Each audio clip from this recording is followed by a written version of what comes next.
شینا بلا ډیر راته فرمایشونه وی دي څه شعرونه ورته وایم انور خیاله چې د چا مینې له انجام دې سړی نه اخلي رخصتونه په ماښام دې سړی نه اخلي ډېر بې قدره سړی په ځینې وخت کې د سړي نه انتقام دې سړی نه اخلي او که په قدر وي په غر دې سړی واوړي که بې قدره وي یو ګام دې سړی نه اخلي که په قدر وي په غر دې سړی واوړي که بې قدره وي یو ګام دې سړی نه اخلي بعضې نیم پسې دې کلی سړی پرېږدي دی بعضې نیم سلام دې سړی نه اخلي مننه بعضې نیم پسې دې کلی سړی پرېږدي د دې بعضې نیم سلام دې سړی نه اخلي او دې ساده لیوال ته ووایه یارانو د یو چا نامه مدام دې سړی نه اخلي ډېره زیاته مننه کوم دغه زلمي ته واده مبارکي وایم دغه د کور ټولو خلکو ته مبارکي وایم دغه سالکانو راته دا کاغذ راکړی دا به هم وایم ټول مې په جمع باندې سلام هم قبول کوي ټول ځوانانو ته درمان صاحب څه شعرونه درته وایم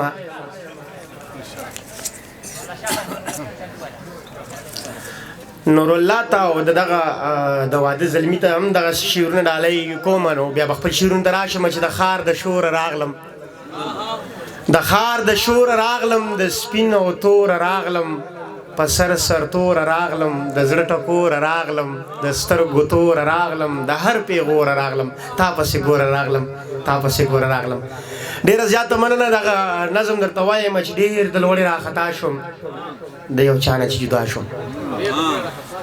ډېر د لوړې راخطا شوم د یو چا نه چې جدا شوم د خپل زړه ته رالګیا شوم د خپل زړه سره ګویا شوم وایم تا څه کړي زړګي ته له کومه حده تېر شوې زمانه مه چې زمری وي خو سپنجه کې راګیر شو دا خلو به د پانزیب د بس که ووتې که ګیر شو زړه به ښکته پورته نه کوې بس که خط شوې او که شیر شوې زړه مې ما ته رالګیا شو زړه زما سره ګویا شو وایي دا خبره داسې نه ده دا سندره داسې نه ده چاته چاته به کاکا وی چاته چاته به ماما وی چاته چاته به کاکا وی چاته چاته به ماما وی بعضې نیم ته به زړګی وی بعضې نیم ته به غمی وی دا د مینې مجبوري ده نه سړي ته به سړی وی دا د مینې مجبوري ده نه سړي ته به سړی وی یا به چاته کاکاجي وی بعضې نیم ته به حاجي وی چا نه اسې مخکې رستو بعضې ته به جي وی د دې یو سړي دپاره هر سړي ته به خانجي وی د دې یو سړي دپاره هر سړي ته به خانجي وی زه پې بېرته ورچپه شم ورته ښه بلا غوسه شم زړه او عقل مې په جنګ وي زه د دې په تماشه شم زړه او عقل راله دواړو وار په وار یې راله راکړه د جرګې مشر یې زه کړم ټول اختیار یې راله راکړو بس جرګه مې داسې وکړه فیصله مې داسې وکړه راګزار مې کړه د ښکته عقله ته یې ملامته زړه په سمه لار روان دی صرف ته یې په غلطه که د یار د کلي سپی دی مونږ ته ډېر دی باعزته که هر څوک د یار د چم دی مونږ ته ښه ډېر محترم دی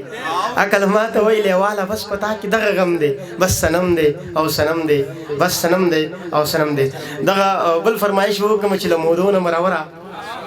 بس ته پرېږده زوروره همدغه دی که نه له مودو نه مروره بس ته پرېږده زوروره خلک ځان ورباندې کړي په یوه نیمه خبره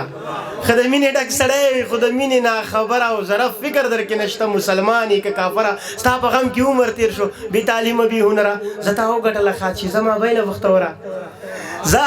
تا وګټله خادشیزه مابیله بختوره زه غلطي خپله منمه ما غلطي وکړه جانانه زما هسې دغه خال و تا بیخي وکړه جانانه ما به ویلي په کلار شه تا تادي وکړه جانانه څومره لویه فیصله دې سمدستي وکړه جانانه مننه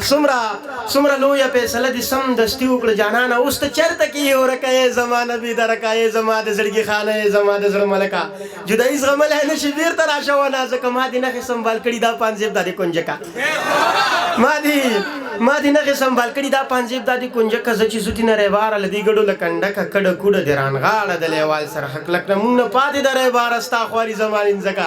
مونږ نه پاتې دا نور خیاله ستا خواري زمانین ځکه چې سپوږمۍ ترې کډه وکړه مونږ په دې کلي کې څه کا ډېره زیاته مننه کومه دغه دوه درې ملګرو فرمایش کړی دغه ورته وکړم الا پیره بابا راشي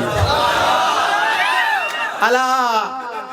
پیره بابا به راشي او چې خبر په انتها شي د روپۍ به پاتې نه شي چې د ښکلو په سلا شي د یو ښکلي ملاقات کې دواړه ورک په خپل ذات کې د سلام او کلام وروستو ښه د ډېر احترام وروستو بس په شمار یو څو لمحو کې بېرته تلو او خپنې وکړي بیا یو څو قدمه وړاندې بیا په بېرته راکتو کې دا دې کوم رقم انداز و انور خیاله چې په دې کې د سرازونه تپوس کړي نه سلا کړي بس زموږ د زړګي غلا کړي زه په مینه څه پوهېږم ته په ټوکو کې رښتیا شیله الا پیره بابا راشي الا پیره بابا راشي ته چې داسې په خندا شي لکه زرکه په یو سا شي ته خبرې لیونیا راتاوان به هم په ماشي ته چې داسې شور او شر کړي اوس به ټول کلی خبر کی بیا د مینې تهمتونه دا کاږه واږه نیتونه دلته کار په پیسه کېږي او موږ نه لرو نوټونه یو زمونږ خالي جیبونه بل د خلکو پیغورونه یو ناترسه زمانه شي بل زمونږ خوار نصیبونه دلته ساس کې هم گویا شي دلته اوري دیوالونه ستا د مینې راز به توی کی د الزام سپېره بادونه نه خبره به رسوا شي الا پیره بابا راشي الا پیره بابا راشي بیا خبر له پښتونخوا شي بیا خبرې له نظام شي بیا خبرې له باچا شي په توبو به توبهګار شي مجبورن به په جړا شي عدالت نه خبر شوي حقیقت نه خبر شوي د ځنګل په شان قانون دی ریاست نه خبر شوي دلته ځای په ځای وژنه نه تپوس ته نه پوښتنه بس عیاش عیاشي د زوروره بدماشي ده زلیوال بیخي کمزورې مهربانه پاک الله شي الا پیره بابا راشي الا پیره بابا راشي الا پیره بابا راشي ډېره زیاته مننه کوم